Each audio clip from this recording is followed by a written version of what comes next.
2월 10일 마태복음 10장 1절로 15절 말씀 소명과 파송입니다. 예수께서 12제자를 선택하십니다.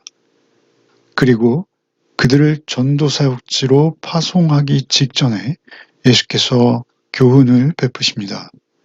시간상 제3차 갈릴리 사역 초기에 일어난 일이라고 보여집니다. 내용상 12제자의 명단, 복음 전파자의 자세, 그리고 복음 전파에 대한 주님의 도우심과 섭리, 복음과 세상과의 대립, 또 말씀을 받아들이는 자와 말씀을 거부하는 자들에 대한 대처, 그리고 교훈들이 기록되고 있습니다. 먼저 12제자를 부르신 내용이죠. 1절부터 4절을 읽겠습니다. 예수께서 그의 12제자를 부르사 더러운 귀신을 쫓아내며 모든 병과 모든 약한 것을 고치는 권능을 주시니라. 12사도의 이름은 이러하니 베드로라는 시몬을 비롯하여 그의 형제 안드레와 세베대 아들 야고보와 그의 형제 요한, 빌립과 바돌로메, 도마와 세리 마테, 알페오의 아들 야고보와 다데오, 가나안인 시몬 및 가론 유다 곧 예수를 판 자라. 12제자를 부르시죠. 엄밀히 말하면 그들은 사도들이죠. 그들에게 권능을 행할 수 있도록 능력을 주십니다. 더러운 귀신을 쫓아내며 모든 병과 모든 약한 것을 고치는 권능, 곧 이스라엘의 하나님의 나라를 세우기 시작하시는 것이죠. 특별히 12제자의 명단이 기록되고 있습니다. 12이라는 것은 이스라엘 지파의 수이죠. 결국 이들이 이스라엘을 대표하는 대표성을 갖는 것이죠. 제자라고 하면 따르는 자들이죠. 그런데 말씀드렸듯이 이들은 엄밀히 사도들입니다. 보냄을 받은 자이죠. 주께서 특별한 권능을 주셔서 하나님의 나라가 그곳에 임하는 것을 경험할 수 있도록 하시고 그들을 훈련하시는 것입니다. 그들의 훈련을 통해서 그들은 이제 사도행전에 초대교회를 세우는 초석이 되는 것이죠. 그들은 요한을 제외하고 모두 순교했다라고 우리는 잘 알고 있습니다. 그들에게 있어서 초대교회를 세우는 초석이 되는 그러한 임무는 참으로 축복이며 동시에 또한 그들에게 고난과 환난을 가져오는 일이기도 했습니다. 그들은 오직 성령의 충만함으로 그 권능을 받아서 더러운 귀신을 쫓아내며 병든 것과 악한 것을 고치는 권능을 유감없이 그들 가운데 보여준 것이죠. 이제 그들을 파송하시며 예수께서 당부하십니다. 5절부터 읽겠습니다. 예수께서 이 12를 보내시며 명령하여 이르시되 이방인의 길로도 가지 말고 사마리아인의 고을에도 들어가지 말고 오히려 이스라엘 집에 잃어버린 양에게로 가라. 가면서 전파하여 말하되 천국이 가까이 왔다 하고 병든 자를 고치며 죽은 자를 살리며 나병 환자를 깨끗하게 하며 귀신을 쫓아내되 너희가 거저받았으니 거저주라. 너희 전대 금이나 은이나 동을 가지지 말고 여행을 위하여 배낭이나 두벌옷이나 신이나 지팡이를 가지지 말라. 이는 일꾼이 자기의 먹을 것 받는 것이 마땅함이라. 어떤 성이나 마을에 들어가든지 그 중에 합당한 자를 찾아내어 너희가 떠나기까지 거기서 머물라. 또 그 집에 들어가면서 평안하기를 빌라.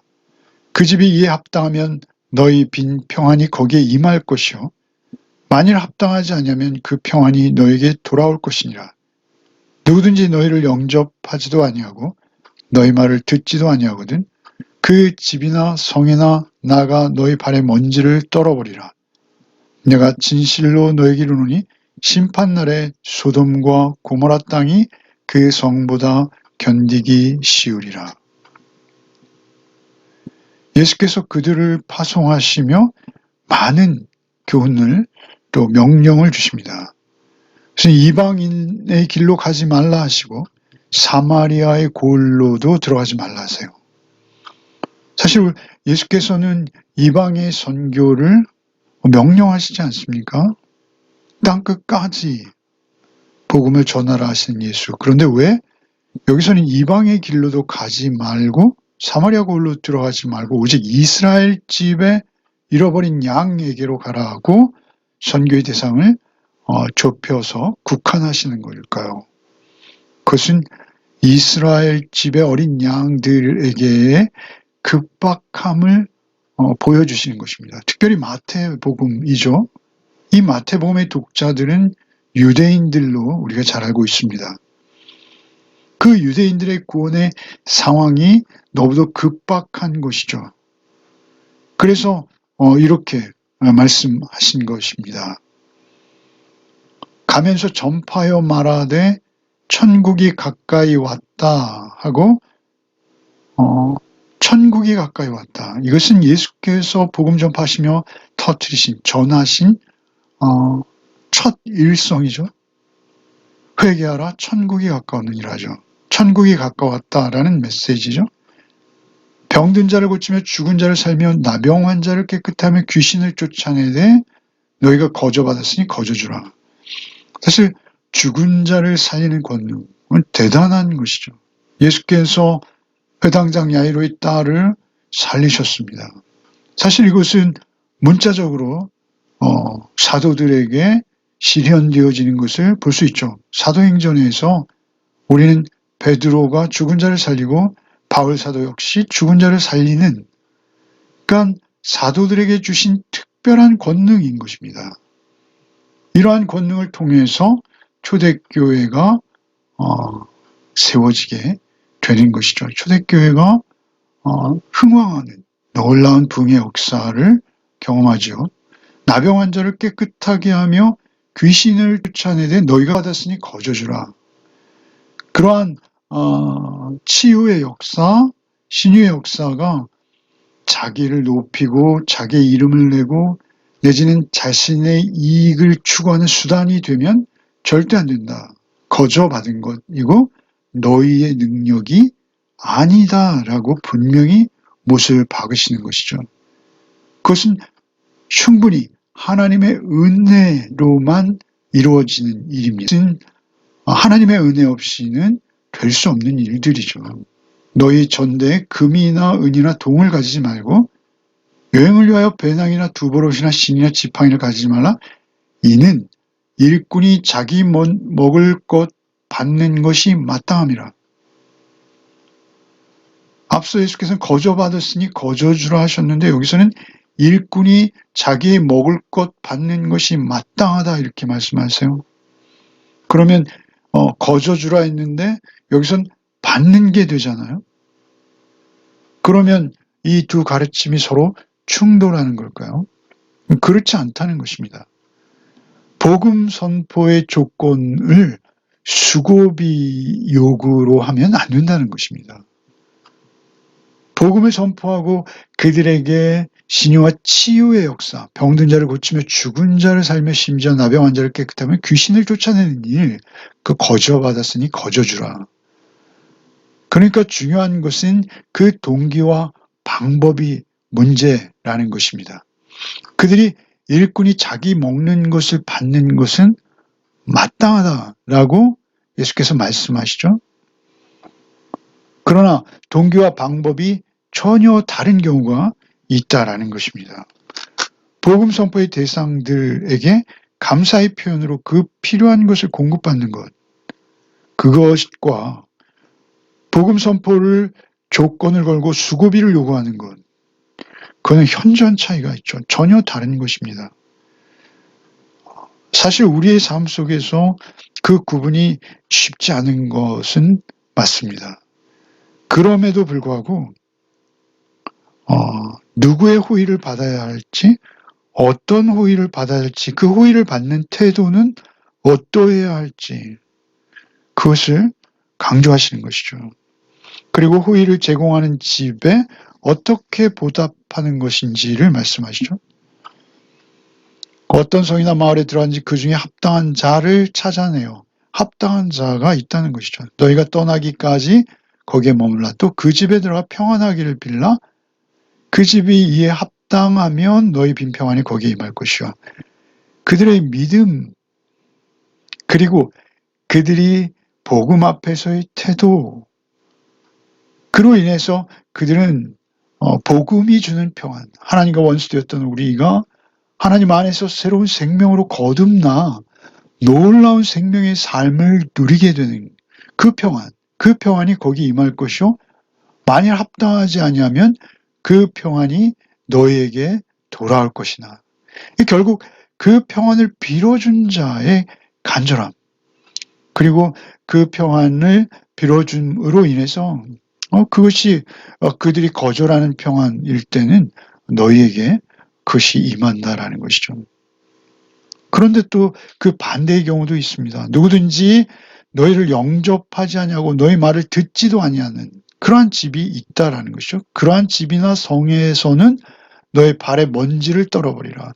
그러니까 그곳에 있는 어떠한 것들도 너희와 상관없으니 심지어는 먼지일지라도 털어버리라는 것이죠. 그것은 바울 사도께서도 사도행전에 보시면 발에 먼지를 털고 가시니 이러한 표현들이 등장하고 있는 것이죠.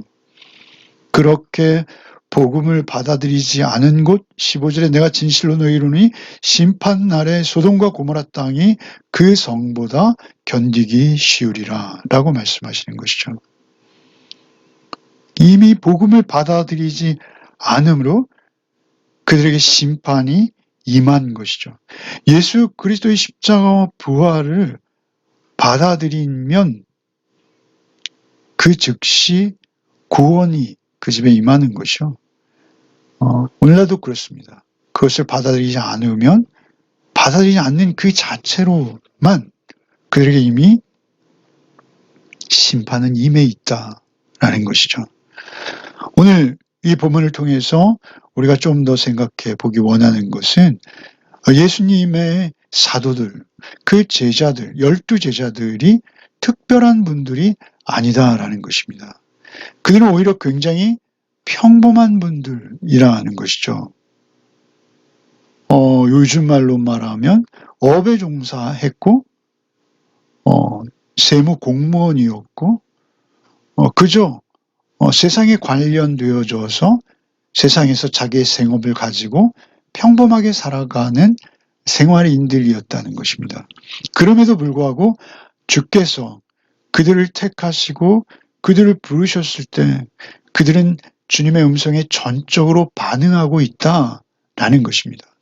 오늘 우리가 그리스도를 믿고 그리스도를 받아들였다면 우리 모두는 그리스도를 전하는 자로 존재하는 것입니다. 우리의 존재도 사도와 또 제자들과 다르지 않다는 것입니다. 존재 자체는 그렇다는 것입니다.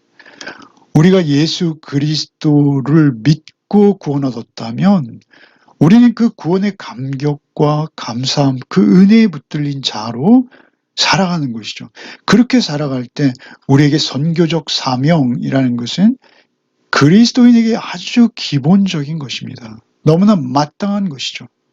오늘 하루의 삶을 살 때도 오직 내가 주의 복음으로 구원받은 자인 것을 잊지 아니하고 누구에게든지 우리가 선교사처럼 다른 나라에 가지 못하고 우리가 전임 사역자처럼 하나님의 말씀에 전적으로 헌신할 수도 없고 그렇습니다. 그럼에도 불구하고 우리에게 주어진 것은 무엇입니까? 그리스도인 성도로 구원받았다라는 사실입니다.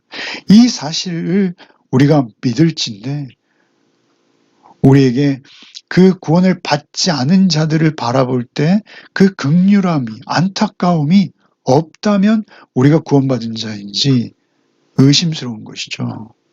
오늘도 오직 그 복음에 합당한 삶을 삶으로 복음을 전하는 우리 열매 가족들 되시기를 바랍니다. 기도하겠습니다.